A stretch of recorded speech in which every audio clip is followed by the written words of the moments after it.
जो जानै तिस सदा सुख होए, पाप मिलाए लय प्रभ सोए। ओह धनवंत कुलवंत पतवंत,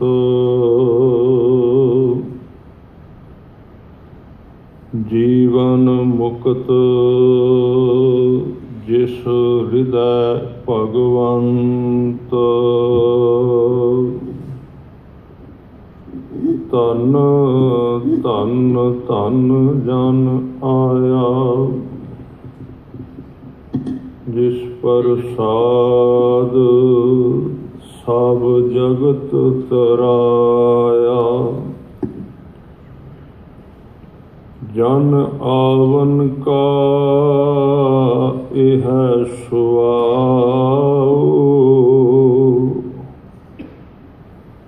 जन कै संग चित आवे नाओ। आप मुकत मुक्त करे संसार, नानक तिस जन को सदा नमस्कार। सो कहो टल गुर सेवियै, अहनिस सहज सुभाए। दर्शन परसै गुरु कै, जन्म मरण दुख जाए। सतनाम वाहिगुरु साहिब जीओ। गंग बनारस हिंदुआं, मुसलमाना मक्का काबा। घर घर बाबा गाविया, वजन ताल मृदंग रबाबा। भगत वछल होए आया, पतित उदाहरण अजब अजाबा। चार वरण एक वर्ण होए, साध संगत मिल होए तराबा। चंदन वास बनास पत, अवल दोम न सेव खराबा। हुक्म अंदर सब को कुदरत, किस दी करे जवाबा। जाहर पीर जगत गुर बाबा, जाहर पीर जगत गुर बाबा। वाहिगुरु जी का खालसा, वाहिगुरु जी की फतेह। सतगुरु गरीब नवाज पातशाह दसां पातशाहियां दे प्रतख सरूप शब्द गुरु सर्व कला समरथ, लोक परलोक दे सहायक श्री गुरु ग्रंथ साहिब जी की हजूरी विच जुड़ बैठे सत्कारयोग गुरमुख प्यारे सतसंगी जनों, सतगुरु पातशाह जी ने तरस किया, बख्शिश की, अपने चरणों विच बैठन लई प्रेरित किया है। आप जी ने भाई साहब जी तो ਭਗਤ ਰਵਿਦਾਸ ਜੀ ਦੁਆਰਾ ਉਚਾਰਨ ਕੀਤੇ ਹੋਏ ਸ਼ਬਦਾਂ ਵਿੱਚੋਂ ਉਹਨਾਂ ਦੇ ਮੁਬਾਰਕ ਲਫ਼ਜ਼ ਆਪ ਜੀ ਨੇ ਸਰਵਣ ਕੀਤੇ ਨੇ। ਨਾਲ ਹੀ ਅੱਜ ਦਾ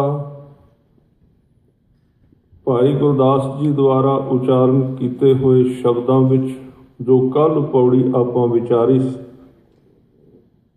ਉਹਦਾ ਕੁਝ ਭਾਵ ਅਰਥ ਬਾਕੀ ਬਚਿਆ ਸੀ, ਜਿਹਦੇ ਨਾਲ ਅੱਜ ਸਾਂਝ ਪਾਉਣੀ।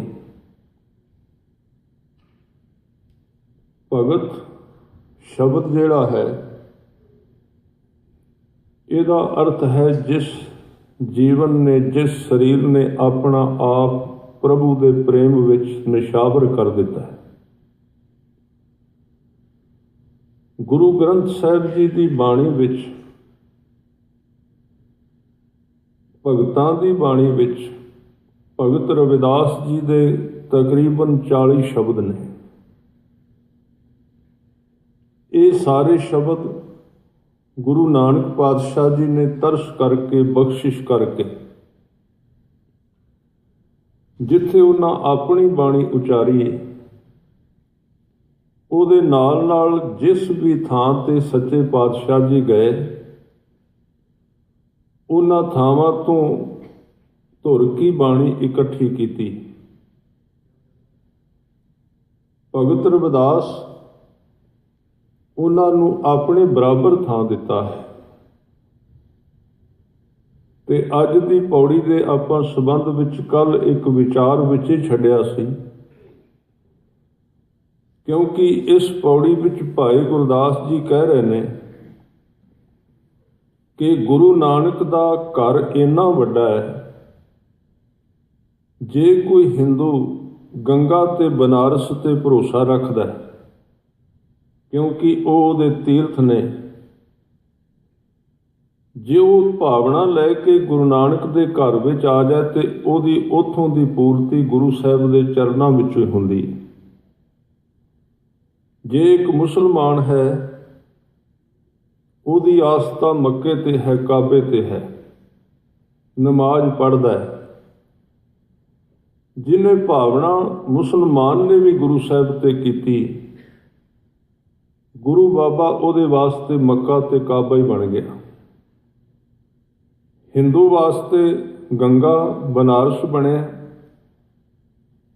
ਯਾਨੀ ਕਿ ਜਿੰਨੇ ਵੀ ਧਰਮ ਸਨ ਦੁਨੀਆ ਵਿੱਚ, ਜੇ ਕੋਈ ਨੀਅਤ ਲੈ ਕੇ ਗੁਰੂ ਬਾਬਾ ਜੀ ਦੇ ਚਰਨਾਂ ਵਿੱਚ ਆਇਆ ਤੇ ਉਹਦੇ ਅੰਦਰ ਦੀ ਤ੍ਰਿਪਤੀ ਗੁਰੂ ਸਾਹਿਬ ਨੇ ਕਰ ਦਿੱਤੀ। ਤੇ ਕੱਲ੍ਹ ਆਪਾਂ ਇੱਕ ਸ਼ਬਦ ਵਿਚਾਰਿਆ ਸੀ,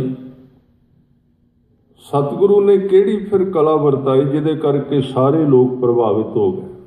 ਮੁਸਲਮਾਨ ਵੀ ਪ੍ਰਭਾਵਿਤ ਹੋਇਆ, ਹਿੰਦੂ ਵੀ ਪ੍ਰਭਾਵਿਤ ਹੋਇਆ। ਤੇ ਸਤਿਗੁਰੂ ਨੂੰ ਜਗਤ ਗੁਰੂ ਕਿਹਾ ਗਿਆ ਹੈ, ਦੁਨੀਆ ਦਾ ਗੁਰੂ, ਸਾਰੇ ਜਗਤ ਦਾ, ਕੋਈ ਖਾਲੀ ਨਹੀਂ। ਕਿਹੜੀ ਕਲਾ ਵਰਤਾਈ ਉਹਨਾਂ ਨੇ, ਕਿਹੜੀ ਚੀਜ਼ ਵਰਤਾਈ ਹੈ, ਕਿਹੜੀ ਕਰਾਮਾਤ ਵਰਤਾਈ। ਤੇ ਭਾਈ ਗੁਰਦਾਸ ਜੀ ਨੇ ਉਹਦਾ ਨਾਮ ਲਿਆ ਘਰ ਘਰ ਬਾਬਾ ਗਾਵੀਐ। ਗੁਰੂ ਜੀ ਨੇ ਗੀਤ ਦੀ ਵਰਤੋਂ ਕੀਤੀ, ਗੁਰੂ ਸਾਹਿਬ ਨੇ ਕੀਰਤਨ ਦੀ ਵਰਤੋਂ ਕੀਤੀ ਹੈ, ਗੁਰੂ ਸਾਹਿਬ ਨੇ ਸੰਗੀਤ ਨੂੰ ਵਰਤਿਆ ਹੈ। ਸਭ ਤੋਂ ਜ਼ਿਆਦਾ ਸਿੱਖ ਦੀ ਸਾਧਨਾ ਸੰਗੀਤ ਕੀਰਤਨ ਹੈ। ਕੀਰਤਨ ਦੀ ਵਰਤੋਂ ਕੀਤੀ, ਸੰਗੀਤ ਦੀ ਵਰਤੋਂ ਕੀਤੀ। ਤੇ ਮੈਂ ਦੋ ਕੁ ਸ਼ਖਸੀਅਤਾਂ ਆਪ ਜੀ ਨਾਲ ਉਹਨਾਂ ਦੇ ਬਚਪਨ ਦੇ ਸਮੇਂ ਦੀਆਂ ਵੀ ਸਾਂਝੀਆਂ ਕਰਾਂ। ਇੱਕ ਹਿੰਦੂ ਹੈ ਤੇ ਦੂਜਾ ਮੁਸਲਮਾਨ ਹੈ। ਦੋਵੇਂ ਇੰਨੇ ਪ੍ਰਭਾਵਿਤ ਹੋ ਗਏ। ਬਚਪਨ ਹੈ ਅਜੇ ਗੱਦੀ ਤੇ ਬੈਠੇ ਨਹੀਂ।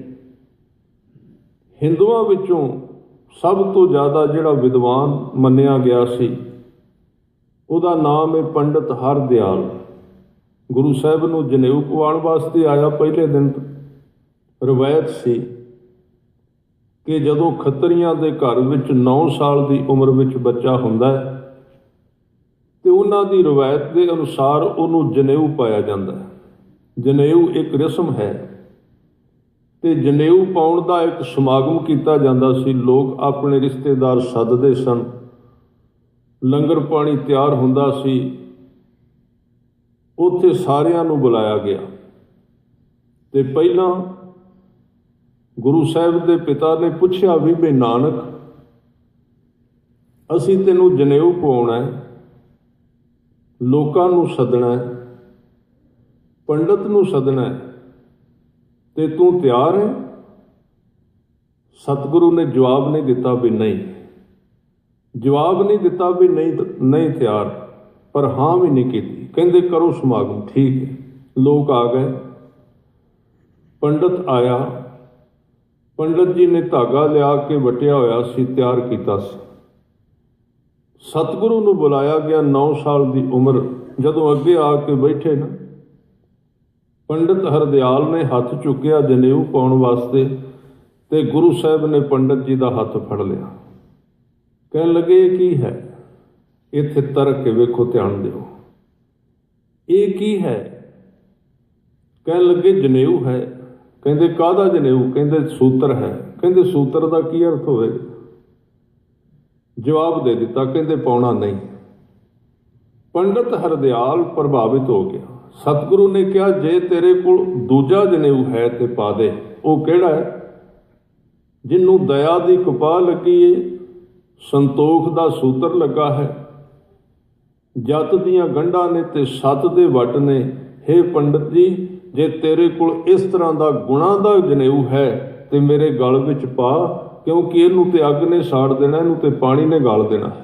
ਸਤਿਗੁਰੂ ਨੇ ਬਚਨ ਕੀਤੇ, ਦਇਆ ਕਪਾਹ ਸੰਤੋਖ ਸੂਤ, ਜਤ ਗੰਢੀ ਸਤ ਵੱਟ, ਇਹ ਜਨੇਊ ਜੀ ਕਾ ਹੈ ਤਾਂ ਪਾਂਡੇ ਕੱਤ। ਪੰਡਤ ਝੁਕ ਗਿਆ।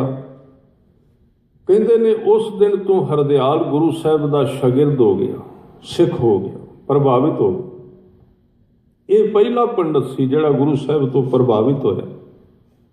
ਇਹਦੇ ਤੇ ਬਖਸ਼ਿਸ਼ ਵੀ ਕੀਤੀ ਗੁਰੂ ਸਾਹਿਬ ਨੇ, ਇਹਨੂੰ ਰਾਹ ਵੀ ਦਿਖਾਇਆ। ਇਹ ਗੁਰੂ ਨਾਨਕ ਦੇ ਜਗਤ ਵਿੱਚ ਆ ਗਿਆ। ਜਿਹੜਾ ਵਿਸ਼ਾ ਸੀ ਮੈਂ ਉਹਦੇ ਨਾਲ ਅੱਜ ਗੱਲ ਮਿਲਣੀ ਚਾਹੁੰਦਾ। ਬਈ ਅਸੀਂ ਕਹਿ ਰਹੇ ਹਾਂ ਗੁਰੂ ਗ੍ਰੰਥ ਸਾਹਿਬ ਜੀ ਜਗਤ ਗੁਰੂ ਨੇ। ਅਸੀਂ ਸਾਰੇ ਹੀ ਕਹਿੰਦੇ ਹਾਂ, ਜਿੰਨੇ ਆਉਂਦੇ ਹਾਂ, ਵੀ ਗੁਰੂ ਗ੍ਰੰਥ ਸਾਹਿਬ ਮੇਰਾ ਗੁਰੂ ਹੈ। ਪਰ ਮੈਂ ਕੱਲ ਇੱਕ ਬੇਨਤੀ ਕੀਤੀ ਸੀ, ਕਦੀ ਇਹ ਨਹੀਂ ਖਿਆਲ ਕੀਤਾ ਵੀ ਜੇ ਗੁਰੂ ਗ੍ਰੰਥ ਸਾਹਿਬ ਨੇ ਕਿਹਾ ਵੀ ਤੂੰ ਮੇਰਾ ਸਿੱਖ ਹੈ ਕਿ ਨਹੀਂ, ਉੱਥੇ ਸਾਡੇ ਕੋਲ ਜਵਾਬ ਨਹੀਂ ਹੋਵੇਗਾ। ਅਸੀਂ ਕਹਿ ਦਿੰਦੇ ਹਾਂ ਮੇਰਾ ਵੀ ਤੇ ਗੁਰੂ ਉਨਾ ਹੀ ਜਿੰਨਾ ਤੇਰਾ ਹੈ।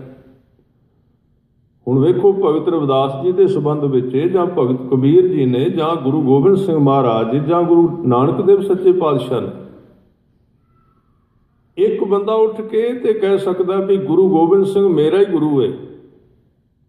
ਤੇ ਜੇ ਗੁਰੂ ਗੋਬਿੰਦ ਸਿੰਘ ਨੇ ਪੁੱਛ ਲਿਆ ਵੀ ਮੇਰੇ ਵਾਲੇ ਗੁਣ ਤੇਰੇ ਵਿੱਚ ਹੈ, ਉੱਥੇ ਸਾਡੇ ਕੋਲ ਜਵਾਬ ਬਹੁਤ ਘੱਟ ਹੋਏਗਾ। ਹਰ ਇੱਕ ਬੰਦਾ ਇਹ ਕਹਿ ਸਕਦਾ ਮੈਂ ਕਬੀਰ ਪੰਥੀ ਹਾਂ, ਮੈਂ ਕਬੀਰ ਦੇ ਰਾਹ ਤੇ ਤੁਰਨ ਵਾਲਾ। ਪਰ ਜੇ ਕਬੀਰ ਸਾਹਿਬ ਨੇ ਕਿਹਾ ਮੇਰੇ ਵਾਲੇ ਗੁਣ ਤੇਰੇ ਕੋਲ ਹਨ, ਤੇ ਕਬੀਰ ਪੰਥੀ ਕੋਲ ਜਵਾਬ ਨਹੀਂ ਹੋਵੇਗਾ। ਤੇ ਮੈਂ ਇੱਥੇ ਇਹ ਵੀ ਬੇਨਤੀ ਕਰਦਿਆਂ, ਹਰ ਇੱਕ ਬੰਦਾ ਕਹੇਗਾ ਮੈਂ ਰਵਿਦਾਸੀਆਂ ਤੇ ਰਵਿਦਾਸ ਜੀ ਮੇਰੇ ਨੇ। ਪਰ ਜੇ ਰਵਿਦਾਸ ਜੀ ਨੇ ਕਿਹਾ ਜੋ ਕੁਝ ਮੈਂ ਕਿਹਾ ਤੇਰੀ ਜ਼ਿੰਦਗੀ ਵਿੱਚ ਹੈ ਕਿ ਨਹੀਂ, ਉੱਥੇ ਜਵਾਬ ਨਹੀਂ ਹੋਵੇਗਾ। ਬਸ ਇਹੀ ਫਰਕ। ਅਸੀਂ ਭਗਤ ਰਵਿਦਾਸ ਜੀ ਵਰਗੇ ਹੋਏ ਹਾਂ ਕਿ ਨਹੀਂ, ਜਾਂ ਇਕੱਲਾ ਦਾਅਵਾ ਹੀ ਕਰ ਰਹੇ ਹਾਂ ਵੀ ਰਵਿਦਾਸ ਸਾਡੇ ਗੁਰੂ ਨੇ, ਸਾਡੇ ਭਗਤ। ਅਸੀਂ ਗੁਰੂ ਨਾਨਕ ਵਰਗੇ ਹੋਏ ਵੀ ਹਾਂ ਕਿ ਨਹੀਂ, ਜਾਂ ਵੈਸੇ ਦਾਅਵਾ ਹੀ ਕਰ ਰਹੇ ਹਾਂ ਵੀ ਗੁਰੂ ਨਾਨਕ ਸਾਡੇ ਗੁਰੂ ਨੇ। ਇਹਦੇ ਵਿੱਚ ਬਹੁਤ ਵੱਡਾ ਫਰਕ ਹੈ। ਗੁਰੂ ਗ੍ਰੰਥ ਸਾਹਿਬ ਜੀ ਦਾ ਜਗਤ ਕਿਹੜਾ ਹੈ, ਇਹ ਪਹਿਲਾਂ ਵੇਖਣਾ ਪਏਗਾ। ਗੁਰੂ ਨਾਨਕ ਦਾ ਜਗਤ ਕਿਹੜਾ ਹੈ, ਦਾਇਰਾ ਕਿਹੜਾ ਹੈ, ਕਿਹੜੀ ਦੁਨੀਆ ਹੈ ਜਿਹਦੇ ਵਿੱਚ ਰਵਿਦਾਸ ਜੀ ਰਹਿੰਦੇ ਨੇ, ਉਹ ਕਿਹੜਾ ਸ਼ਹਿਰ ਹੈ, ਕਿਹੜਾ ਦੇਸ਼ ਹੈ। ਭਗਤ ਜੀ ਦਾ ਦੇਸ਼ ਕਿਹੜਾ ਸੀ, ਸ਼ਹਿਰ ਕਿਹੜਾ ਸੀ। ਇੱਕ ਤੇ ਇਤਿਹਾਸ ਹੁੰਦਾ ਹੈ।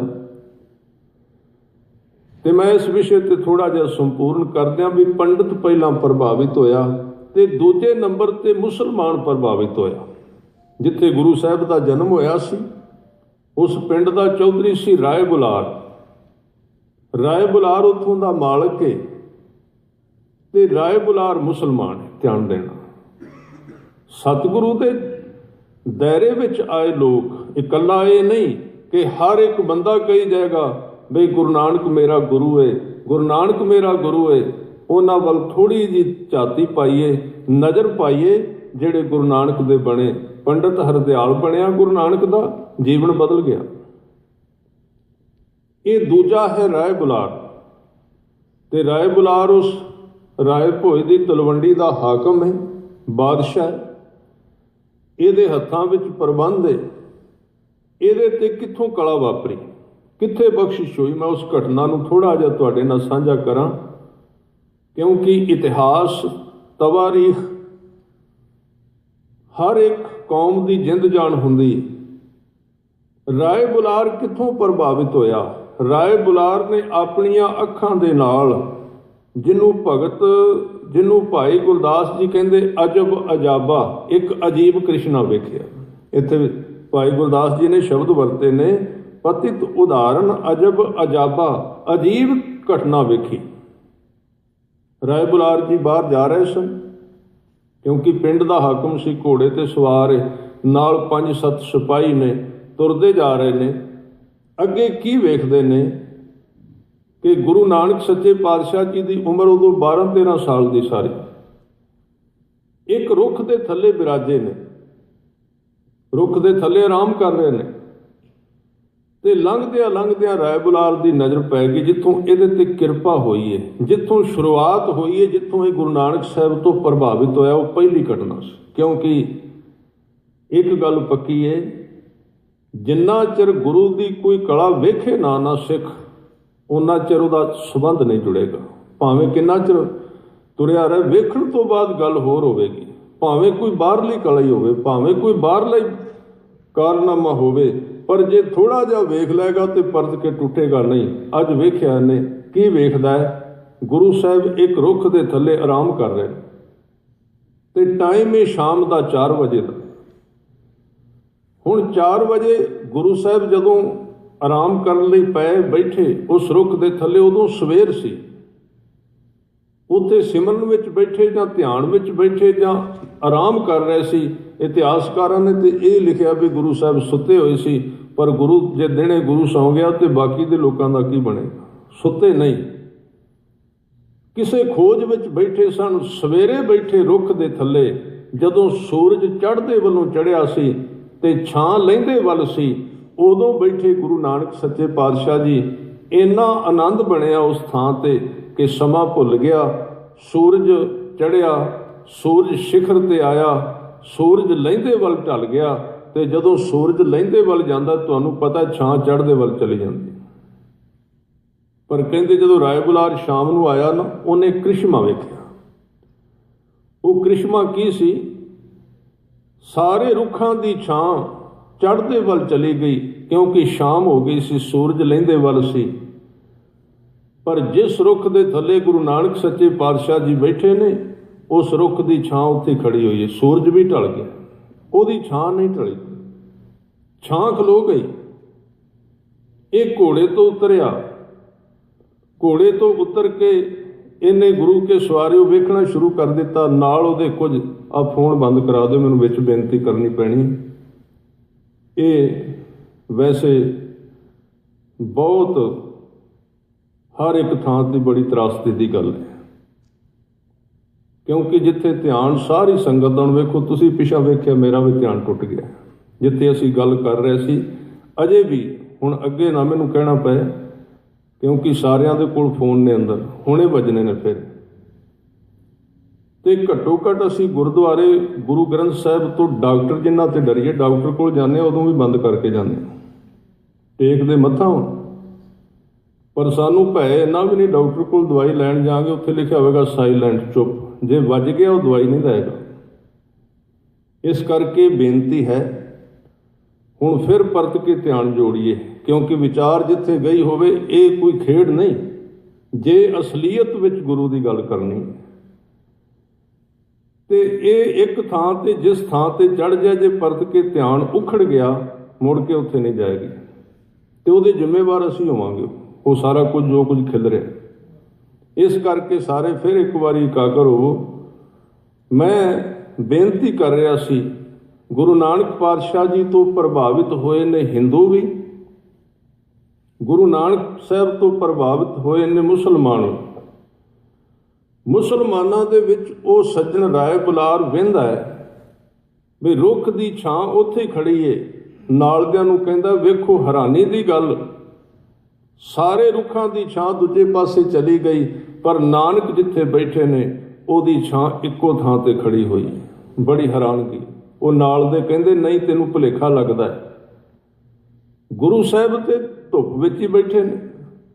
ਸਾਰਿਆਂ ਨੂੰ ਨਜ਼ਰ ਨਹੀਂ ਆਇਆ, ਤਵੱਜੋ ਦਿਓ, ਸਾਰਿਆਂ ਨੂੰ ਨਹੀਂ ਦਿਸਿਆ, ਸਿਰਫ ਰਾਏ ਬੁਲਾਰ ਨੂੰ ਦਿਸਿਆ। ਕਿਉਂਕਿ ਗੁਰੂ ਜਦੋਂ ਕਿਸੇ ਤੇ ਬਖਸ਼ਿਸ਼ ਕਰਦਾ ਹੈ, ਸਭ ਤੋਂ ਪਹਿਲਾਂ ਗੁਰੂ ਉਹਨੂੰ ਆਪਣੇ ਕੋਲੋਂ ਅੱਖ ਦਿੰਦਾ ਹੈ, ਆਪਣੇ ਆਪ ਨੂੰ ਵਿਖਾਉਣ ਵਾਸਤੇ। ਸਾਰਿਆਂ ਨੂੰ ਗੁਰੂ ਨਜ਼ਰ ਨਹੀਂ ਆਉਂਦਾ। ਸਤਿਗੁਰ ਨੂੰ ਸਭ ਕੋ ਦੇਖਦਾ, ਜੇਤਾ ਜਗਤ ਸੰਸਾਰ। ਸਾਰੀ ਦੁਨੀਆ ਵੇਂਦੀ ਗੁਰੂ ਗ੍ਰੰਥ ਸਾਹਿਬ ਜੀ ਨੂੰ, ਪਰ ਸਾਰਿਆਂ ਨੂੰ ਗੁਰੂ ਗ੍ਰੰਥ ਸਾਹਿਬ ਦਿਸੇ ਨਹੀਂ। ਗੁਰੂ ਨਾਨਕ ਨੇ ਕਿਰਪਾ ਕਰਕੇ ਉਸ ਮੁਸਲਮਾਨ ਰਾਏ ਬੁਲਾਰ ਨੂੰ ਆਪਣੇ ਕੋਲੋਂ ਦ੍ਰਿਸ਼ਟੀ ਦਿੱਤੀ ਤੇ ਅੱਖ ਦਿੱਤੀ। ਉਸ ਅੱਖ ਦੇ ਨਾਲ ਰਾਏ ਬੁਲਾਰ ਨਾਲਦਿਆਂ ਨੂੰ ਕਹਿੰਦਾ, ਉਹ ਵੇਖੋ ਕ੍ਰਿਸ਼ਮਾ, ਜਿੱਥੇ ਨਾਨਕ ਬੈਠਾ ਉਹ ਛਾਂ ਖਲੋ ਗਈ ਏ। ਉਹ ਕਹਿੰਦੇ ਤੈਨੂੰ ਭੁਲੇਖਾ ਲੱਗਦਾ, ਛਾਂ ਕੋਈ ਨਹੀਂ ਖਲੋਤੀ। ਨਾਲਦਿਆਂ ਨੂੰ ਨਹੀਂ ਦਿਸਿਆ। ਇਸ ਕਰਕੇ ਅੱਜ ਤੱਕ ਲੋਕਾਂ ਨੂੰ ਇਹਨਾਂ ਸਾਖੀਆਂ ਦੀ ਸਮਝ ਨਹੀਂ ਆਈ। ਅੱਜ ਵੀ ਖੰਡਨ ਹੋ ਰਿਹਾ ਨਾ। ਅੱਜ ਲੋਕ ਕਹਿ ਰਹੇ ਨੇ ਨਾ ਗੁਰੂ ਨਾਨਕ ਨੇ ਸੌਦਾ ਤੋਲਿਆ ਸੀ, ਨਾ ਉਹ ਵੇਈ ਵਿੱਚ ਗਏ ਸਨ, ਨਾ ਛਾਂ ਖਲੋਤੀ ਸੀ। ਕਿਉਂ? ਇਹ ਸੁਭਾਵਕ ਹੀ ਏ। ਉਸ ਵੇਲੇ ਰਾਏ ਬੁਲਾਰ ਦੇ ਨਾਲ ਦੇ ਬੰਦੇ ਖੜੇ ਸਨ, ਉਹਨਾਂ ਨੂੰ ਵੀ ਦਿਸਿਆ ਤੇ ਉਹਨਾਂ ਨੂੰ ਦਿਸਿਆ ਨਹੀਂ। ਉਹ ਮੰਨਦੇ ਕਿਵੇਂ ਤੇ ਆਪਾਂ ਕਿਵੇਂ ਮੰਨ ਲਈਏ? ਸਾਨੂੰ ਦਿਸਦਾ ਨਹੀਂ। ਜਿਹਨੂੰ ਦਿਸੇਗਾ ਉਹਨੂੰ ਨਜ਼ਰ ਆਏਗਾ। ਨਹੀਂ ਤੇ ਹਰ ਇੱਕ ਬੰਦਾ ਅੱਜ ਪੈਨ ਕਾਪੀ ਲੈ ਕੇ ਤੁਰਿਆ। ਕਹਿੰਦੇ ਸਿੱਖ ਇਤਿਹਾਸ ਦੀ ਅਸੀਂ ਛਾਨਣੀ ਲੈ ਕੇ ਵਿੱਚੋਂ ਚੋਣ ਕਰਨੀ ਕਿਹੜਾ ਹੈ। ਆਪਣੇ ਆਪ ਨੂੰ ਚੈੱਕ ਨਹੀਂ ਕੀਤਾ ਵੀ ਸਾਡੇ ਕੋਲ ਅੱਖ ਵੀ ਹੈ ਕਿ ਨਹੀਂ ਜਿਹਦੇ ਨਾਲ ਗੁਰੂ ਨਾਨਕ ਨੂੰ ਟੈਸਟ ਕਰੀਦਾ, ਵੇਖੀਦਾ। ਜੇ ਇਸ ਨਜ਼ਰ ਦੇ ਨਾਲ, ਇਸ ਕਸਵੱਟੀ ਦੇ ਨਾਲ ਅਸੀਂ ਤੁਰੇ ਰਹੇ ਕਿ ਜੋ ਕੁਝ ਮੈਨੂੰ ਦਿਸੇਗਾ ਉਹ ਹੈ, ਤੇ ਉਸੇ ਦਿਨ ਗੁਰੂ ਨਾਨਕ ਨਾਲ ਸਾਡਾ ਸੰਬੰਧ ਟੁੱਟ ਜਾਏਗਾ। ਕਿਉਂਕਿ ਗੁਰੂ ਸਾਹਿਬ ਉਹ ਕਹਿੰਦੇ ਨੇ, ਜਿਹੜੀ ਕਸਵੱਟੀ ਤੇ ਅਸੀਂ ਅੱਜ ਤੁਰੇ ਹਾਂ ਕਿ ਜੋ ਕੁਝ ਮੈਨੂੰ ਦਿਸੇਗਾ ਮੈਂ ਉਹ ਹੀ ਮੰਨਣਾ ਹੈ, ਤੇ ਫਿਰ ਜਪਜੀ ਸਾਹਿਬ ਨਾਲ ਸਾਡਾ ਨਾਤਾ ਕੋਈ ਨਹੀਂ ਜੁੜਨਾ। ਅਰਥ ਪੜ੍ਹ ਕੇ ਵੇਖ ਲਓ। ਕਿਉਂਕਿ ਸਾਰਾ ਜਪਜੀ ਸਾਹਿਬ ਕੀ ਕਹਿੰਦਾ ਹੈ? ਅਸੀਂ ਕਹਿੰਦੇ ਹਾਂ ਜੋ ਮੈਨੂੰ ਦਿਸਦਾ ਉਹ ਹੀ ਹੈ। ਜਪਜੀ ਸਾਹਿਬ ਕਹਿ ਰਹੇ ਨੇ ਨਹੀਂ, ਜਿੰਨੀ ਕੁ ਤੇਰੀ ਨਜ਼ਰ ਹੈ ਤੈਨੂੰ ਉੱਥੋਂ ਤੱਕ ਦਿਸਦਾ ਹੈ, ਉਸ ਤੋਂ ਅੱਗੇ ਵੀ ਕੁਝ ਹੈ। ਇੱਕੋ ਹੀ ਮੈਂ ਪੰਕਤੀ ਪੜ੍ਹਦੇ ਹਾਂ। ਗੁਰੂ ਸਾਹਿਬ ਸੋਦਰ ਦੀ ਪੌੜੀ ਵਿੱਚ ਕਿੰਨਿਆਂ ਦਾ ਨਾਮ ਗਿਣਦੇ ਨੇ। ਤੈਨੂੰ ਆਹ ਵੀ ਗਾ ਰਿਹਾ, ਤੈਨੂੰ ਪਵਨ ਵੀ ਗਾ ਰਿਹਾ, ਤੈਨੂੰ ਪਾਣੀ ਵੀ ਗਾ ਰਿਹਾ, ਤੈਨੂੰ ਅਗਨੀ ਵੀ ਗਾ ਰਹੀ ਹੈ, ਬੜੇ ਗਾ ਰਹੇ ਨੇ। ਪਰ ਸਾਰਿਆਂ ਦਾ ਨਾਂ ਲੈ ਕੇ ਅਖੀਰ ਤੇ ਕਹਿੰਦੇ ਹੋਰ ਕੇਤੇ ਤੁਧ ਨੂੰ ਗਾਵਣ ਸੇ ਮੈਂ ਚਿਤ ਨਾਵਣ। ਇਹ ਤੇ ਗੁਰੂ ਨਾਨਕ ਨੇ ਕਹਿ ਦਿੱਤਾ ਨਾ। ਜਿਨ੍ਹਾਂ ਦੀ ਪਹੁੰਚ ਬੜੀ ਵੱਡੀ ਏ ਉਹ ਤਾਂ ਕਹਿੰਦਾ ਮੈਂ ਇੰਨੇ ਕੁ ਕਹੇ ਨੇ, ਹੋਰ ਕਿੰਨੇ ਰਹਿ ਗਏ ਨੇ ਮੈਨੂੰ ਪਤਾ ਨਹੀਂ। ਤੇ ਸਿੱਖ ਕਹਿੰਦਾ ਵੀ ਜਿਹੜਾ ਮੈਨੂੰ ਦਿਸਿਆ ਉਹ ਹੀ ਹੈ, ਬਾਕੀ ਹੈ ਕੋਈ ਨਹੀਂ। ਤੁਸੀਂ ਆਪਣੇ ਆਪ ਸੋਚ ਲਓ ਆਪਾਂ ਗੁਰੂ ਸਾਹਿਬ ਨਾਲ ਕਿਵੇਂ ਸੰਬੰਧ ਜੋੜਾਂਗੇ। ਗੁਰੂ ਕਹਿੰਦੇ ਨੇ ਬਗਦਾਦ ਵਿੱਚ ਗਏ ਨੇ ਤੇ ਉੱਥੇ ਕੀਰਤਨ ਵਿੱਚ ਪੜ੍ਹ ਦਿੱਤਾ, ਪਾਤਾਲਾਂ ਪਾਤਾਲ ਲੱਖ ਆਗਾਸਾਂ ਆਗਾਸ, ਓੜਕ ਓੜਕ ਭਾਲ ਥਕੇ ਵੇਦ ਕਹਿਣ ਇੱਕ ਬਾਤ, ਸਹਿਸ 18 ਕਹਿਣ ਕਤੇਬਾਂ ਅਸਲੂ ਇੱਕ ਧਾਤ, ਲੇਖਾ ਹੋਏ ਤਾਂ ਲਿਖਿਆ ਲੇਖੈ ਹੋਏ ਵਿਨਾਸ਼, ਨਾਨਕ ਵੱਡਾ ਆਖਿਆ ਆਪੇ ਜਾਣੈ ਆਪ। ਤੇ ਸੱਜਣ ਆ ਗਿਆ ਦਸਤਗੀਰ। ਕਹਿੰਦੇ ਆਕਾਸ਼ ਤੇ 7 ਨੇ, ਆਕਾਸ਼ ਤੇ ਪਤਾਲ 7 ਨੇ। ਸਾਡੇ ਵਿੱਚ ਮੁਸਲਮਾਨਾਂ ਵਿੱਚ 7 ਹੀ ਮੰਨੇ ਜਾਂਦੇ। ਤੁਸੀਂ ਲੱਖਾਂ ਕਿਉਂ ਕਹਿ ਦਿੱਤੇ? ਕਿਉਂਕਿ ਇਸ ਲੱਖ ਦਾ ਜਿਹੜਾ ਅਰਥ ਹੈ ਨਾ, ਇਹ ਮੁਕਤੇ ਨੇ ਦੋਵੇਂ। ਇਹ ਲੱਖ ਦਾ ਅਰਥ 1 ਲੱਖ ਨਹੀਂ, ਕਈ ਲੱਖਾਂ। ਗੁਰੂ ਸਾਹਿਬ ਨੇ ਇੱਥੇ ਵੀ ਨਹੀਂ ਪਾਬੰਦੀ ਲਾਈ ਵੀ 1 ਲੱਖ ਹੋਵੇਗਾ, ਕਹਿੰਦੇ ਕਈ ਲੱਖਾਂ। ਉਹ ਕਹਿੰਦਾ 7 ਪਤਾਲ ਨੇ, 7 ਆਕਾਸ਼ ਨੇ। ਤੇ ਗੁਰੂ ਸਾਹਿਬ ਨੇ ਉਹਨੂੰ ਵੀ ਨਹੀਂ ਕਿਹਾ ਵੀ ਤੂੰ ਗਲਤ ਹੈ। ਇਹ ਵਿਸ਼ੇਸ਼ਤਾ ਹੈ। ਗੁਰੂ ਸਾਹਿਬ ਨੇ ਉਹਨੂੰ ਵੀ ਕਿਹਾ ਨਹੀਂ। ਤਾਂ ਹੀ ਤੇ ਭਾਈ ਗੁਰਦਾਸ ਜੀ ਕਹਿੰਦੇ ਕੁਦਰਤ ਕਿਸ ਕੀ ਕਰੇ ਜਵਾਬਾ। ਗੁਰੂ ਨਾਨਕ ਦਾ ਕੋਈ ਜਵਾਬ ਨਹੀਂ ਦੇ ਸਕਿਆ ਅੱਜ ਤੱਕ। ਕਿਉਂ? ਗੁਰੂ ਸਾਹਿਬ ਨੇ ਮਿੱਟੀ ਨੂੰ ਵੀ ਪ੍ਰਵਾਨ ਕੀਤਾ ਤੇ ਗੁਰੂ ਸਾਹਿਬ ਨੇ ਸੋਨੇ ਨੂੰ ਵੀ ਪ੍ਰਵਾਨ ਕੀਤਾ। ਜਿੰਨੀ ਕੁ ਕਿਸੇ ਵਿੱਚ ਯੋਗਤਾ ਹੈ ਉਹਦਾ ਮੁੱਲ ਪਾਇਆ ਗੁਰੂ ਨਾਨਕ। ਦਸਤਗੀਰ ਆਏ, ਕਹਿੰਦੇ ਤੁਸੀਂ ਕਹਿੰਦੇ ਹੋ ਲੱਖਾਂ, ਸਾਡੇ ਵਿੱਚ ਤੇ 7। ਹਜ਼ੂਰ ਨੇ ਕਿਹਾ ਤੁਸੀਂ ਸੱਤ ਵੇਖੇ ਨੇ, ਇਸ ਕਰਕੇ ਤੁਸੀਂ ਸੱਤ ਕਹਿੰਦੇ ਹੋ, ਮੈਂ ਤੁਹਾਨੂੰ ਗਲਤ ਨਹੀਂ ਕਹਿੰਦਾ। ਪਰ ਉਸ ਤੋਂ ਅੱਗੇ ਵੀ ਕੁਝ ਹੈ। ਜਪਜੀ ਸਾਹਿਬ ਦੀਆਂ ਜਿੰਨੀਆਂ 38 ਪੌੜੀਆਂ ਨੇ, ਇਹਨੂੰ ਗੁਰੂ ਗ੍ਰੰਥ ਸਾਹਿਬ ਜੀ ਦਾ ਸਾਰਾਂਸ਼ ਤੱਤ ਕਹਿੰਦੇ ਨੇ ਗੁਰਸਿੱਖਾਂ ਦੇ ਵਿੱਚ, ਕਿ ਜੇ ਤੁਸੀਂ ਜਪਜੀ ਸਾਹਿਬ ਨੂੰ ਸਮਝ ਲਓ ਤੇ ਗੁਰੂ ਗ੍ਰੰਥ ਸਾਹਿਬ ਦੇ ਸਿਧਾਂਤ ਸਮਝ ਵਿੱਚ ਆ ਜਾਣਗੇ। ਤੇ ਜਪਜੀ ਸਾਹਿਬ ਸਾਰਾ ਹੀ ਵਾਰ-ਵਾਰ ਇਹਦੇ ਤੇ ਜ਼ੋਰ ਦੇ ਰਿਹਾ ਹੈ ਕਿ ਜਿੰਨਾ ਕੁ ਤੈਨੂੰ ਦਿਸਿਆ ਇਸ ਤੋਂ ਅੱਗੇ ਵੀ ਹੈ, ਮੰਨ ਲੈ। ਜਿੰਨਾ ਕੁ ਤੈਨੂੰ ਦਿਸਿਆ ਇਸ ਤੋਂ ਵੀ ਅੱਗੇ ਹੈ। ਜਿੱਦਣ ਤੈਨੂੰ ਇਹ ਸਮਝ ਆ ਗਈ, ਤੇਰਾ ਹੰਕਾਰ, ਤੇਰੀ ਵਿਦਵਤਾ ਦਾ ਘੜਾ ਸਿਰ ਤੋਂ ਡਿੱਗ ਪਏਗਾ, ਉਸ ਵੇਲੇ ਤੂੰ ਸਿੱਖ ਬਣ ਜਾਏ। ਸਾਲਾਹੀ ਸਾਲਾਹੇ ਏਤੀ ਸੁਰਤ ਨਾ ਪਾਈਆ, ਨਦੀਆਂ ਤੈ ਵਾਹ ਪਵੈ ਸਮੁੰਦ ਨਾ ਜਾਣੀਏ। ਸਮੁੰਦ ਸ਼ਾਹ ਸੁਲਤਾਨ ਗਿਰਹਾ ਸੇਤੀ ਮਾਲ ਧਨ, ਕੀੜੀ ਤੁਲ ਨਾ ਹੋਵਣੀ ਜੇ ਤਿਸ ਮਨੋ ਨਾ ਵਿਸਰੈ। ਅੰਤ ਨਾ ਸਿਫਤੀ ਕਹਿਣ ਨਾ ਅੰਤ, ਅੰਤ ਨਾ ਕਰਨਾ ਦੇਣ ਨਾ ਅੰਤ। ਕੀ ਹੈ ਜਪਜੀ ਸਾਹਿਬ ਦੇ ਵਿੱਚ? ਜਪਜੀ ਸਾਹਿਬ ਮਨੁੱਖੀ ਮਨ ਦੇ ਅਹੰਕਾਰ ਤੇ ਚੋਟ ਮਾਰਦਾ ਹੈ, ਉਹਦੀ ਜਾਣਕਾਰੀ ਨੂੰ ਛੋਟਾ ਕਰਦਾ ਹੈ। ਅਸੀਂ ਕਹਿੰਦੇ ਹਾਂ ਸਾਨੂੰ ਸਾਰਾ ਪਤਾ ਹੈ, ਕੌਣ ਕਵੇ? ਜਾਣਕਾਰੀ ਨੂੰ ਛੋਟਾ ਕਰਦਾ ਜਪਜੀ ਸਾਹਿਬ। ਅਸੀਂ ਜਿੰਨਾ ਵੀ ਜਾਣਿਆ ਉਹ ਲਿਮਿਟ ਵਿੱਚ ਹੈ, ਉਹਦੀ ਹੱਦ ਬੰਨੀ ਹੈ। ਪਰ ਗੁਰੂ ਸਾਹਿਬ ਉਸ ਲਿਮਟ ਨੂੰ ਤੋੜ ਦਿੰਦੇ, ਕਹਿੰਦੇ ਤੂੰ ਛੋਟਾ ਹੈ, ਤੈਨੂੰ ਜਿੰਨਾ ਕੁ ਪਤਾ ਇਸ ਤੋਂ ਅੱਗੇ ਵੀ ਕੁਝ ਹੈ। ਇਸ ਕਰਕੇ ਜਿਹੜੀ ਬੇਨਤੀ ਕਰ ਰਿਹਾ ਸਾਂ, ਜੋ ਵੇਖਿਆ ਉਸ ਮੁਸਲਮਾਨ ਰਾਏ ਬੁਲਾਰ ਨੇ, ਉਹ ਸਿਰਫ ਉਹਨੂੰ ਦਿਸਿਆ, ਉਹਨੇ ਕਿਹਾ ਛਾਂ ਖਲੋ ਗਈ ਏ। ਨਾਲ ਦਾ ਟੋਲਾ ਖੜਾ ਸੀ, ਕਹਿੰਦੇ ਕਿੱਥੇ ਖਲੋਤੀ ਏ? ਤੇ ਉਸ ਟੋਲੇ ਵਿੱਚੋਂ ਅੱਜ ਹੋਰ ਟੋਲੇ ਫਿਰਦੇ ਨੇ, ਉਹ ਵੀ ਕਹਿੰਦੇ ਕੋਈ ਨਹੀਂ ਖਲੋਤੀ ਹੋਈ। ਉਹ ਉਹਨਾਂ ਦੀ ਅੰਸ਼-ਬੰਸ਼ੀ। ਗੁਰੂ ਸਾਹਿਬ ਨੇ ਜਦੋਂ ਵੇਖਿਆ ਨਾ ਹਲਜੁਲ, ਅੱਖ ਖੋਲੀ ਤੇ ਵੇਖਿਆ ਰਾਏ ਬੁਲਾਰ ਖੜੇ ਨੇ, ਉੱਠ ਪਏ, ਜਾ ਕੇ ਮਿਲੇ। ਜਿਸ ਪਿਆਰ ਨਾਲ ਰਾਏ ਬੁਲਾਰ ਝੁਕਿਆ, ਸਤਿਗੁਰੂ ਨੇ ਬਾਂਹ ਫੜ ਲਈ, ਕਹਿੰਦੇ ਰਾਏ ਜੀ ਛਾਂ ਖਲੋਤੀ ਵੇਖੀ ਜੇ? ਕਹਿੰਦੇ ਹਾਂ। ਕਹਿੰਦੇ ਇਹਦੇ ਅਰਥ ਕੀ ਨੇ, ਕਿਵੇਂ ਖਲੋ ਗਈ? ਕਹਿੰਦੇ ਅੱਜ ਤੁਹਾਨੂੰ ਅਰਥ ਪਤਾ ਨਹੀਂ ਲੱਗਣਗੇ, ਸਮਾਂ ਆਵੇਗਾ ਤੁਹਾਨੂੰ ਪਤਾ ਲੱਗ ਜਾਏਗਾ। ਰਾਏ ਬੁਲਾਰ ਸਾਰੀ ਉਮਰ ਗੁਰੂ ਨਾਨਕ ਤੋਂ ਪ੍ਰਭਾਵਿਤ ਹੋ ਕੇ ਗੁਰੂ ਨਾਨਕ ਦੇ ਪਿਆਰ ਵਿੱਚ ਜੀਵਿਆ। ਇਹ ਉਹ ਸ਼ਖਸ ਸੀ ਜਿਸ ਨੇ ਜਿਸ ਦਿਨ ਗੁਰੂ ਨਾਨਕ ਸਾਹਿਬ ਜੀ ਚੂੜਕਾਣੇ ਦੀ ਮੰਡੀ ਵਿੱਚ ਸੌਦਾ ਕਰਨ ਗਏ, 20 ਰੁਪਏ ਦਾ ਸੌਦਾ ਉੱਥੇ ਵੰਡ ਕੇ ਆ ਗਏ, ਸਮਾਨ ਸਾਰਾ ਕੁਝ। ਤੇ ਜਦੋਂ ਵਾਪਸ ਮੁੜੇ, ਗੁਰੂ ਸਾਹਿਬ ਦੇ ਪਿਤਾ ਨੇ, ਬਾਬਾ ਕਲਿਆਣ ਦਾਸ ਨੇ ਖਿੱਚ ਕੇ ਚਪੇੜ ਮਾਰੀ ਗੁਰੂ ਨਾਨਕ ਸਾਹਿਬ ਦੇ ਚਿਹਰੇ। ਜਦੋਂ ਚਪੇੜ ਮਾਰੀ, ਇਹ ਰਾਏ ਬੁਲਾਰ ਦੌੜ ਕੇ ਗਿਆ। ਇਹਨੇ ਜਾ ਕੇ ਉਸ ਦਿਨ ਪਤਾ ਲੱਗਾ ਵੀ ਇਸ ਨੇ ਨਾਨਕ ਨੂੰ ਮਾਰਿਆ, ਚਪੇੜ ਮਾਰੀ ਹੈ। ਇਹ ਗੁਰੂ ਸਾਹਿਬ ਦੇ ਘਰ ਗਿਆ ਤੇ ਜਾ ਕੇ ਇੱਕ ਲਫ਼ਜ਼ ਕਿਹਾ ਸੀ। ਕਹਿਣ ਲੱਗੇ, ਮੈਂ ਤਾਂ ਇਹਦੇ ਕਰਕੇ ਮੇਰਾ ਸ਼ਹਿਰ ਵਸਦਾ ਹੈ, ਤੈਨੂੰ ਇਹ ਨਜ਼ਰ ਨਹੀਂ ਆਉਂਦਾ ਕੌਣ ਹੈ? ਦੱਸ ਕਿੰਨੇ ਰੁਪਈਏ ਤੇਰੇ ਗਵਾਏ ਨੇ, ਹੁਣੇ ਤੇਰੇ ਅੱਗੇ ਲਿਆ ਕੇ ਰੱਖ ਦੇਣਾ। 20 ਰੁਪਈਏ ਰੱਖ ਦਿੱਤੇ। ਕਹਿੰਦੇ ਚੁੱਕ, ਅੱਜ ਤੋਂ ਬਾਅਦ ਨਾਨਕ ਜੋ ਮਰਜ਼ੀ ਕਰੇ, ਜੋ ਮਰਜ਼ੀ ਵੰਡੇ, ਜਿਹੜਾ ਤੇਰਾ ਨੁਕਸਾਨ ਹੋਇਆ ਮੇਰੇ ਕੋਲ ਆ ਜੀ, ਇਹਨੂੰ ਪਰਤ ਕੇ ਬੁਰਾ ਭਲਾ ਨਾ ਕਹੀਂ। ਇੰਨਾ ਪ੍ਰਭਾਵਿਤ ਹੋਇਆ ਰਾਏ ਬੁਲਾਰ। ਇਹ ਦੋ ਮੈਂ ਤਾਂ ਉਦਾਹਰਨਾਂ ਦੇ ਰਿਹਾ ਸਾਂ ਵੀ ਗੁਰੂ ਸਾਹਿਬ ਤੋਂ ਕਿੰਨੇ ਲੋਕ ਪ੍ਰਭਾਵਿਤ ਹੋਏ ਨੇ, ਪਰ ਉਹ ਗੁਰੂ ਨਾਨਕ ਦੇ ਦਾਇਰੇ ਵਿੱਚ ਆ ਗਏ, ਗੁਰੂ ਨਾਨਕ ਦੇ ਘਰ ਵਿੱਚ ਆ ਗਏ। ਇਸ ਕਰਕੇ ਸਤਿਗੁਰੂ ਨੇ ਬਖਸ਼ਾਂ ਕੀਤੀਆਂ। ਭਗਤ ਰਵਿਦਾਸ ਜੀ ਦੇ ਸੰਬੰਧ ਵਿੱਚ ਅੱਜ ਦਿਨ ਹੈ, ਉਹਨਾਂ ਦਾ ਪ੍ਰਕਾਸ਼ ਜਨਮ ਦਿਹਾੜਾ ਕਹੀਏ, ਉਹ ਆਪ ਜੀ ਸਾਰੇ ਮਨਾ ਰਹੇ ਹੋ।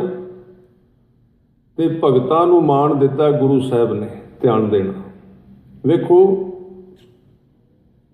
ਇੱਕ ਗੱਲ ਸਾਨੂੰ ਯਾਦ ਰੱਖਣੀ ਚਾਹੀਦੀ ਹੈ, ਭਗਤ ਦੀ ਪਦਵੀ ਗੁਰੂ ਤੋਂ ਘੱਟ ਤਾਂ ਨਹੀਂ, ਪਰ ਤੁਸੀਂ ਵੇਖੋ ਭਗਤ ਤੇ 1170 ਵਿੱਚ ਪੈਦਾ ਹੋ ਗਏ ਸਨ ਭਗਤ ਜੈਦੇਵ। ਬਾਬਾ ਫਰੀਦ ਕਦੋਂ ਦੇ ਪੈਦਾ ਹੋਏ, ਕਬੀਰ ਜੀ ਕਦੋਂ ਦੇ ਪੈਦਾ ਹੋਏ, ਰਵਿਦਾਸ ਜੀ ਕਦੋਂ ਦੇ ਪੈਦਾ ਹੋਏ, ਸਦਨਾ ਕਦੋਂ ਪੈਦਾ ਹੋਇਆ। ਪਰ ਕਿਸੇ ਨੇ ਕਬੀਰ ਸਾਹਿਬ ਦੀ, ਰਵਿਦਾਸ ਜੀ ਦੀ, ਫਰੀਦ ਜੀ ਦੀ, ਸਦਨੇ ਦੀ ਬਾਣੀ ਨੂੰ ਮੱਥਾ ਨਹੀਂ ਸੀ ਟੇਕਿਆ। ਬਾਣੀ ਭਾਵੇਂ ਉਚਾਰੀ ਸੀ, ਬਾਣੀ ਸਾਰਿਆਂ ਨੇ ਉਚਾਰਨ ਕੀਤੀ, ਪਰ ਭਗਤ ਰਵਿਦਾਸ ਨੂੰ, ਭਗਤ ਸਦਨੇ ਨੂੰ ਨਮਸਕਾਰ ਕਦੋਂ ਹੋਈ? ਜਿਸ ਦਿਨ ਗੁਰੂ ਨਾਨਕ ਨੇ ਉਹਨਾਂ ਦੀ ਬਾਣੀ ਲਿਆ ਕੇ ਇੱਕ ਥਾਂ ਤੇ ਇਕੱਤਰ ਕੀਤੀ, ਗੁਰੂ ਗ੍ਰੰਥ ਸਾਹਿਬ ਜੀ ਦਾ ਸਰੂਪ ਦਿੱਤਾ, ਹਰਿਮੰਦਰ ਸਾਹਿਬ ਵਿੱਚ ਪ੍ਰਕਾਸ਼ ਕੀਤਾ, ਤੇ ਉਸ ਦਿਨ ਆਪ ਵੀ ਝੁਕੇ ਤੇ ਸਾਰੇ ਲੋਕ ਵੀ ਝੁਕੇ। ਭਗਤਾਂ ਦਾ ਮੁੱਲ ਪਾਇਆ ਗੁਰੂ ਨਾਨਕ ਨੇ, ਹੋਰ ਕਿਸੇ ਨੇ ਨਹੀਂ। ਗੁਰੂ ਸਾਹਿਬ ਦੇ ਕੋਲ ਇੱਕ ਬੜੀ ਵੱਡੀ ਵਿਚਾਰਧਾਰਾ ਸੀ ਕਿ ਸਚਿਆਰ ਲੋਕਾਂ ਨੂੰ ਇੱਕ ਪਲੇਟਫਾਰਮ ਤੇ ਇਕੱਠਾ ਕੀਤਾ ਜਾਏ, ਕਿਉਂਕਿ ਤੁਸੀਂ ਜਾਣਦੇ ਹੋ ਦੁਨੀਆ ਦੇ ਵਿੱਚ ਝੂਠ ਦਾ ਪਲੇਟਫਾਰਮ ਹੈ, ਉਹ ਇਕੱਠੇ ਹੋ ਜਾਂਦੇ ਤਾਂ ਹੀ ਤੋਂ ਕਾਮਯਾਬ।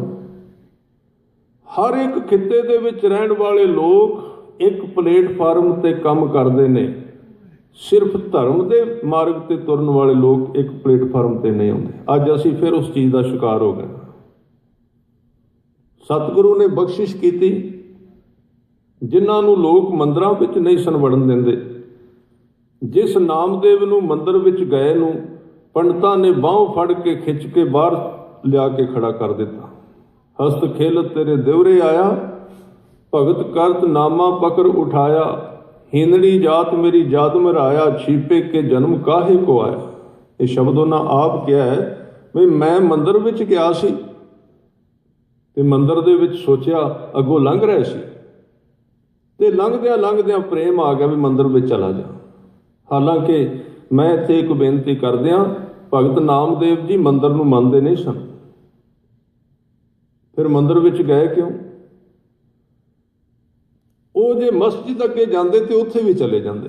ਉਹਨਾਂ ਦੀ ਨਜ਼ਰ ਇੱਕੋ ਹੋ ਗਈ ਸੀ, ਜੇ ਮੰਦਰ ਉੱਥੇ ਵੀ ਗਏ, ਜੇ ਮਸਜਿਦ ਉੱਥੇ ਵੀ ਗਏ।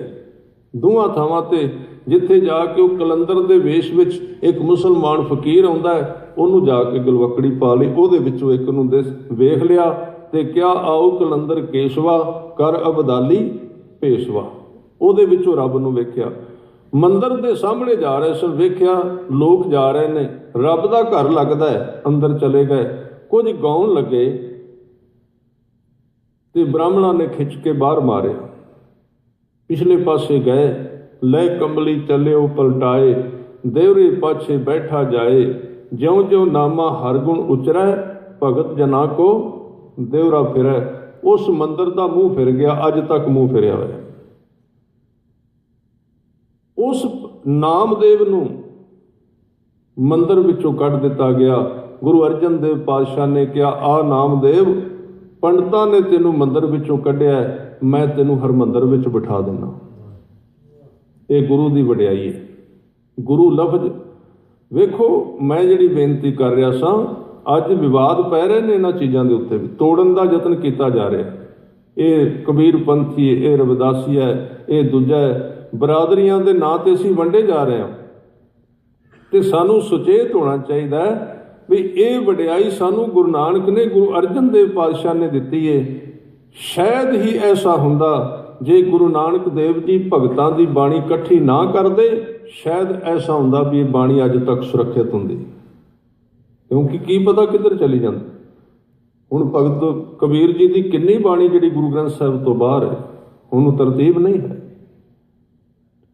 ਸਤਿਗੁਰੂ ਨੇ ਨਾਮਦੇਵ ਨੂੰ ਉੱਥੇ ਲੈ ਕੇ ਆਂਦਾ ਤੇ ਸਤਿਗੁਰੂ ਨੇ ਉਸ ਭਗਤ ਰਵਿਦਾਸ ਨੂੰ ਇਹ ਨਹੀਂ ਕਿਹਾ ਵੀ ਚਲੋ ਪਹਿਲਾਂ ਗੁਰੂਆਂ ਦੀ ਬਾਣੀ ਰੱਖੋ, ਨਹੀਂ।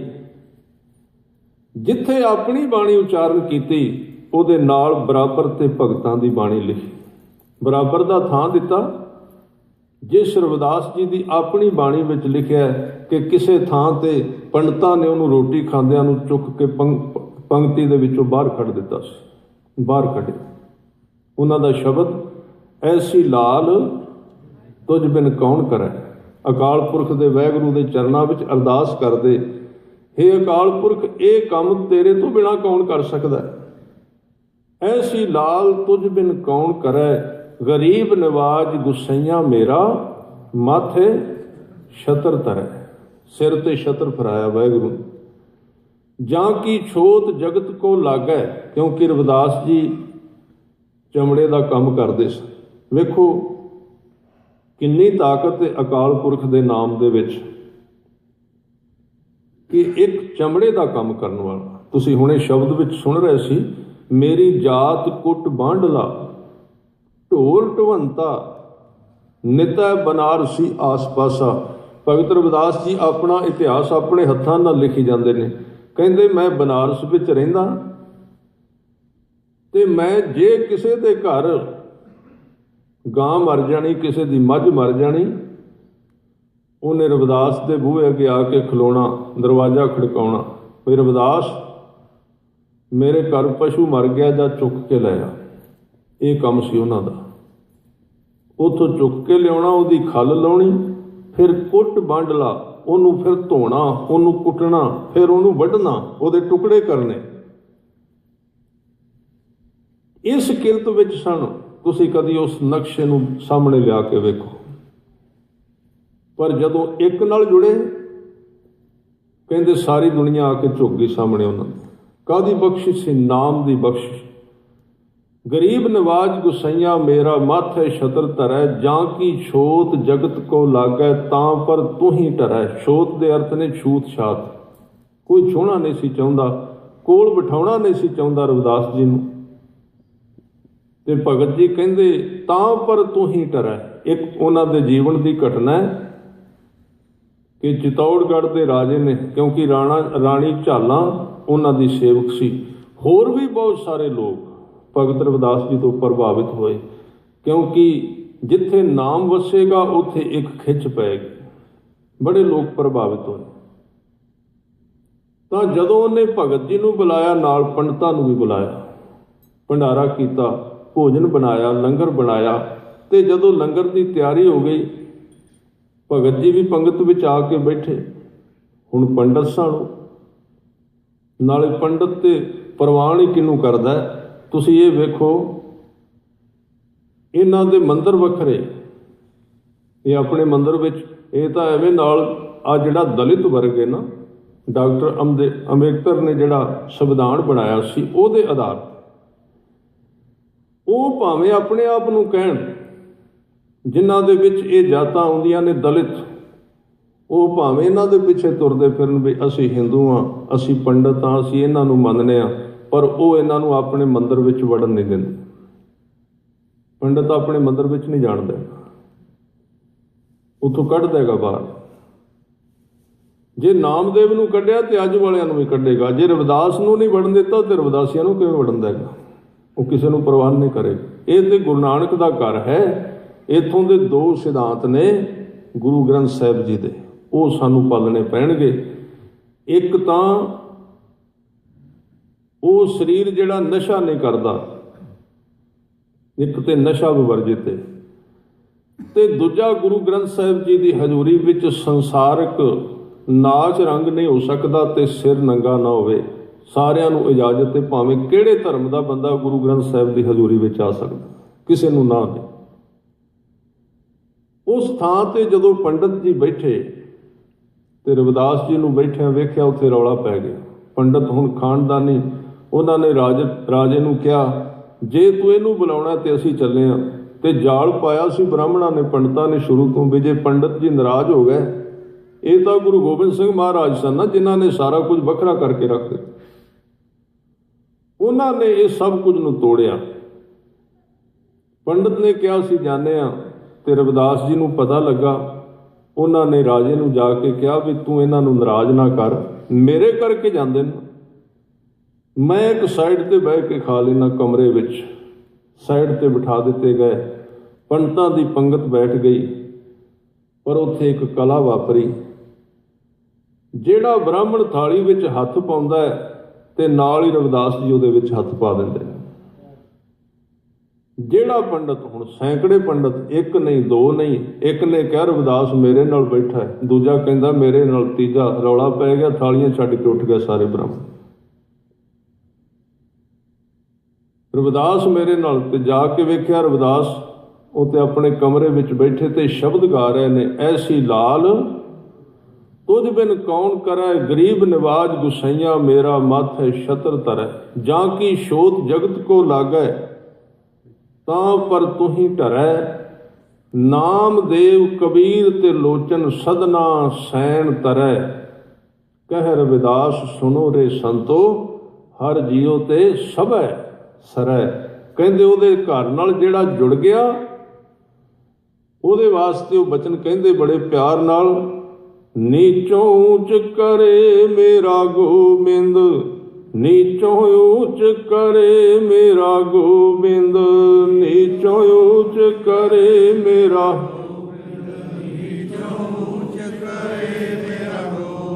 ਨੀਚੋਂ ਊਚ ਕਰੇ ਮੇਰਾ ਗੋਬਿੰਦ, ਨੀਚੋਂ ਊਚ ਕਰੇ ਮੇਰਾ ਗੋਬਿੰਦ।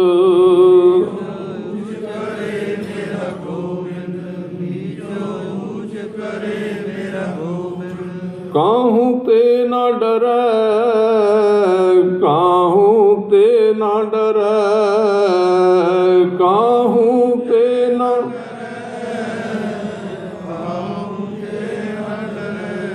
ਨੀਚੋਂ ਊਚ ਕਰੇ ਮੇਰਾ ਗੋਬਿੰਦ, ਨੀਚੋਂ ਊਚ ਕਰੇ ਮੇਰਾ ਗੋਬਿੰਦ।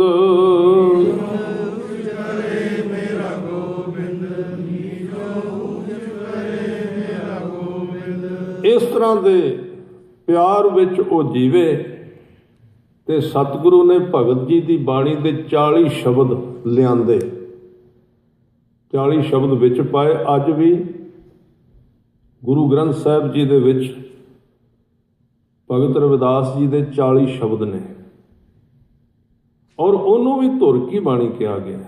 ਜਿਸ ਦਿਨ ਇਹ ਸਿਧਾਂਤ ਦੁਨੀਆ ਵਿੱਚ ਪ੍ਰਗਟ ਹੋ ਜਾਏਗਾ ਨਾ, ਬੜੀ ਵੱਡੀ ਉਮਤ ਹੋਵੇਗੀ ਜਿਹੜੀ ਗੁਰੂ ਗ੍ਰੰਥ ਸਾਹਿਬ ਅੱਗੇ ਝੁਕੇਗੀ। ਇਹ ਤੇ ਸਾਡੇ ਤੋਂ ਹੋਇਆ ਹੀ ਨਹੀਂ ਨਾ, ਉਸ ਚੀਜ਼ ਨੂੰ ਸਾਹਮਣੇ ਲਿਆ ਸਕੀਏ। ਦਾਇਰਾ ਕਰ ਦਿੱਤਾ ਛੋਟਾ ਹਰ ਇੱਕ ਚੀਜ਼ ਦਾ। ਅਸੀਂ ਤੇ ਹੁਣ ਪੰਜਾਬ ਦੇ ਵਿੱਚ ਵੀ ਕੰਮ ਛੋਟਾ ਕਰਦਾ, ਬਾਹਰ ਤੇ ਕਿੱਥੇ ਸਿੱਖੀ ਲੈ ਕੇ ਜਾਣੀ ਸੀ। ਗੁਰੂ ਸਾਹਿਬ ਦੀ ਸੋਚ ਬਹੁਤ ਵੱਡੀ ਸੀ, ਉਹ ਯੂਨੀਵਰਸਲ ਕਰਨਾ ਚਾਹੁੰਦੇ ਸੀ ਗੁਰੂ ਗ੍ਰੰਥ ਸਾਹਿਬ ਜੀ। ਵੀ ਦੂਰ ਦੂਰ ਖਿੱਤਿਆਂ ਵਿੱਚ, ਕੋਈ ਗੁਜਰਾਤ ਵਿੱਚ ਭਗਤ ਬੈਠਾ ਹੈ, ਕੋਈ ਮਹਾਰਾਸ਼ਟਰ ਵਿੱਚ ਬੈਠਾ ਹੈ, ਉਸ ਸਾਰੇ ਕੁਝ ਨੂੰ ਆਪਣੇ ਦਾਇਰੇ ਦੇ ਵਿੱਚ ਲਿਆਉਣਾ ਚਾਹੁੰਦੇ ਸਨ। ਪਰ ਹੁਣ ਸਾਡੇ ਆਗੂਆਂ ਦੀ ਅਕਲ ਨੂੰ ਕੌਣ ਸਿੱਧਾ ਕਰੇ, ਜਿਨ੍ਹਾਂ ਦੀ ਨਜ਼ਰ ਹਮੇਸ਼ਾ ਇਹ ਰਹੀ ਹੈ ਵੀ ਮੈਂ ਕੁਰਸੀ ਕਿਵੇਂ ਮੱਲਣੀ। ਹੁਣ ਜੇ ਸਾਰਾ ਕੁਝ ਵਿਸ਼ਾਲ ਹੁੰਦਾ ਹੈ, ਦੂਜਿਆਂ ਨੂੰ ਥਾਂ ਦਿੱਤਾ ਜਾਂਦਾ ਹੈ, ਤੇ ਫਿਰ ਉਹ ਕੁਰਸੀ ਨਹੀਂ ਮਿਲਦੀ, ਪੰਜਾਬ ਦੀ ਖੁੱਸ ਜਾਂਦੀ ਹੈ ਜੇ ਸਾਰਿਆਂ ਨੂੰ ਵਿੱਚ ਲੈ ਆਵੋ। ਇਸੇ ਕਰਕੇ ਸਾਰੀਆਂ ਚੀਜ਼ਾਂ ਨੂੰ ਅਸੀਂ ਹੱਦ ਬੰਨੀ ਦੇ ਵਿੱਚ ਲੈ ਆਂਦਾ, ਛੋਟਾ ਕਰ ਦਿੱਤਾ। ਗੁਰੂ ਸਾਹਿਬ ਦਾ ਸਿਧਾਂਤ ਬਹੁਤ ਦੂਰ ਤੱਕ ਦਾ ਸੀ, ਅਸੀਂ ਉਹਨੂੰ ਹੋਰ ਛੋਟਾ ਕਰੀ ਜਾਂਦੇ ਹਾਂ, ਹੋਰ ਛੋਟਾ ਕਰੀ ਜਾ ਰਹੇ। ਉਹਦਾ ਕਾਰਨ ਇਹ ਹੈ ਵੀ ਬਾਹਰਲਿਆਂ ਨੂੰ ਬਾਹਰ ਰਹਿਣ ਦਿਓ, ਜਿੰਨੇ ਬੰਦੇ ਜ਼ਿਆਦਾ ਹੋਣਗੇ ਉਨੀ ਸਾਡੀ ਮਨਮਰਜ਼ੀ ਨਹੀਂ ਚੱਲਣਗੇ, ਇਸ ਲਈ ਉਹਨਾਂ ਨੂੰ ਵੱਖਰੇ ਵੱਖਰੇ ਦੂਰ ਦੂਰ ਕਰ ਦਿਓ।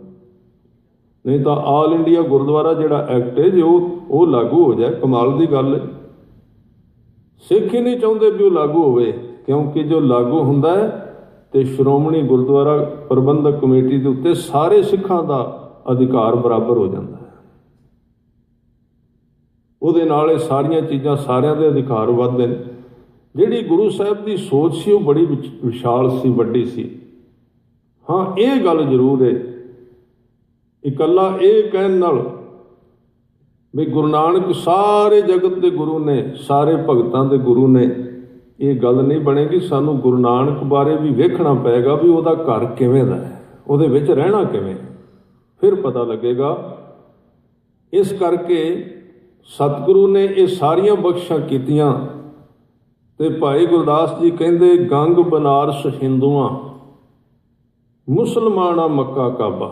ਜਿਨ੍ਹਾਂ ਜਿਨ੍ਹਾਂ ਨੇ ਗੁਰੂ ਨਾਨਕ ਦੇ ਚਰਨਾਂ ਨਾਲ, ਗੁਰੂ ਗ੍ਰੰਥ ਸਾਹਿਬ ਜੀ ਨਾਲ ਪ੍ਰੀਤ ਕੀਤੀ ਹੈ, ਉਹ ਆਪਣੇ ਧਰਮ ਦੀ ਤ੍ਰਿਪਤੀ ਉਹਨਾਂ ਨੂੰ ਗੁਰਬਾਣੀ ਦੇ ਵਿੱਚੋਂ ਮਿਲੀ ਹੈ। ਘਰ ਘਰ ਬਾਬਾ ਗਾਵੀਏ, ਵੱਜਣ ਤਾਲ ਮਿਰਦੰਗ ਰਬਾਬਾ। ਗੁਰੂ ਸਾਹਿਬ ਨੇ ਇੱਕ ਸਿਸਟਮ ਤੋਰਿਆ ਵੀ ਹਰ ਇੱਕ ਘਰ ਦੇ ਵਿੱਚ ਬੰਦਗੀ ਹੋਵੇ, ਨਾ ਕਿ ਕੁਝ ਖਾਸ ਥਾਵਾਂ ਤੇ ਧਰਮ ਦੀ ਗੱਲ ਹੋਵੇ, ਹਰ ਇੱਕ ਘਰ ਦੇ ਵਿੱਚ ਧਰਮ ਹੋਵੇ, ਹਰ ਇੱਕ ਸਰੀਰ ਦੇ ਵਿੱਚ ਧਰਮ ਹੋਵੇ। ਤੇ ਜਿਹੜੀ ਜੁਗਤ ਦਿੱਤੀ ਉਹ ਕਹਿੰਦੇ ਗਾਵੀਏ, ਗਾ ਕੇ ਉਹਨੂੰ ਪ੍ਰਾਪਤ ਕਰਨਾ, ਉਹਦੇ ਨਾਲ ਸਾਂਝ ਪਾਉਣੀ। ਤੇ ਭਾਈ ਗੁਰਦਾਸ ਕਹਿੰਦੇ, ਭਗਤ ਵਛਲ ਹੋਏ ਆਇਆ, ਪਤਿਤ ਉਦਾਹਰਨ ਅਜਬ ਅਜਾਬਾ। ਦੋਵੇਂ ਗੁਣ ਨੇ ਗੁਰੂ ਨਾਨਕ ਸਾਹਿਬ ਜੀ ਦੇ ਵਿੱਚ। ਇੱਕ ਪਾਸੇ ਉਹ ਭਗਤ ਵਛਲ ਹੈ, ਜੇ ਕੋਈ ਭਗਤੀ ਕਰੇ ਤੇ ਉਹਦੇ ਨਾਲ ਪਿਆਰ ਕਰਦਾ ਹੈ। ਉਹਦਾ ਇੱਕ ਇਹ ਗੁਣ ਹੈ।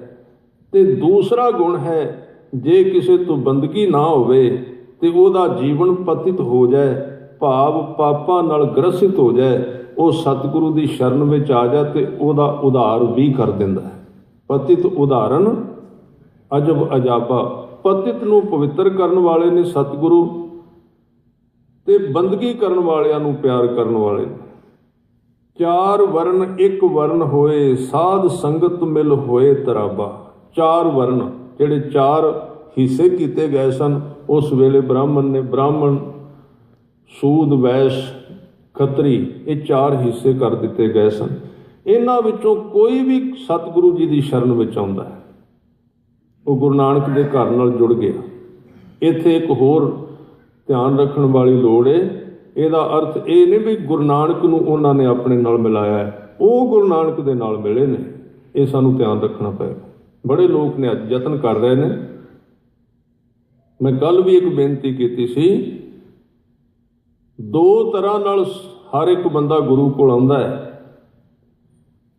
ਇੱਕ ਇਸ ਤਰ੍ਹਾਂ ਆਉਂਦਾ ਹੈ ਜਿਵੇਂ ਇੱਕ ਪਿਓ ਨੂੰ ਦੋ ਪੁੱਤਰ ਇੱਕੋ ਭਾਸ਼ਾ ਨਾਲ ਪੁਕਾਰਦੇ ਨੇ। ਇੱਕ ਪੁੱਤਰ ਪਿਆਰ ਨਾਲ ਕਹਿੰਦਾ ਵੀ ਇਹ ਮੇਰਾ ਬਾਪੂ ਹੈ, ਉਹ ਸਿਰਫ ਪਿਆਰ ਜਤਾ ਰਿਹਾ ਹੈ। ਇਹ ਮੇਰਾ ਪਿਓ ਹੈ, ਉਹਦਾ ਸਿਰਫ ਪਿਆਰ ਹੈ। ਤੇ ਇੱਕ ਦੂਸਰਾ ਆਇਆ, ਉਹ ਕਹਿੰਦਾ ਵੀ ਇਹ ਮੇਰਾ ਬਾਪ ਹੈ, ਉਹਦੀ ਨੀਅਤ ਵਿੱਚ ਫਰਕ ਇਹ ਹੈ, ਉਹ ਬਾਪ ਨੂੰ ਬਾਪ ਤਾਂ ਕਹਿ ਰਿਹਾ, ਉਹਦੀ ਜਾਇਦਾਦ ਆਪਣੇ ਨਾਂ ਲਵਾਉਣੀ ਚਾਹੁੰਦਾ। ਫਰਕ ਦੋਵਾਂ ਵਿੱਚ ਪੈ ਗਿਆ। ਅੱਜ ਵੀ ਬੜੇ ਲੋਕ ਕਹਿ ਰਹੇ ਨੇ ਗੁਰੂ ਗ੍ਰੰਥ ਸਾਹਿਬ ਸਾਡੇ ਨੇ, ਗੁਰੂ ਨਾਨਕ ਸਾਡੇ ਵੀ ਨੇ, ਪਰ ਫਰਕ ਬਹੁਤ ਹੈ। ਵੇਖਣਾ ਇਹ ਪਏਗਾ ਵੀ ਆਪਾਂ ਗੁਰੂ ਨਾਨਕ ਦੇ ਬਣਨਾ ਕਿ ਗੁਰੂ ਨਾਨਕ ਨੂੰ ਆਪਣੇ ਅਨੁਸਾਰ ਢਾਲ ਲੈਣਾ। ਇਹ ਬੜਾ ਵੱਡਾ ਫਰਕ। ਸਾਰੇ ਕਹਿੰਦੇ ਨਾ, ਹੁਣ ਅੱਜ ਬੜਾ ਰਿਵਾਜ ਚੱਲਿਆ ਸਿੱਖ ਜਗਤ ਦੇ ਵਿੱਚ, ਉਹ ਕਹਿੰਦੇ ਜੇ ਮੈਂ ਗੁਰਦੁਆਰੇ ਆਉਣਾ ਹੈ, ਮੈਂ ਕੁਰਸੀਆਂ 'ਤੇ ਬਹਿ ਕੇ ਰੋਟੀ ਖਾਣੀ ਹੈ, ਮੈਂ ਸਮੇਤ ਬੂਟ ਪਾ ਕੇ ਰੋਟੀ ਖਾਣੀ ਹੈ, ਮੈਂ ਨੰਗੇ ਸਿਰ ਵੀ ਆਉਣਾ ਹੈ।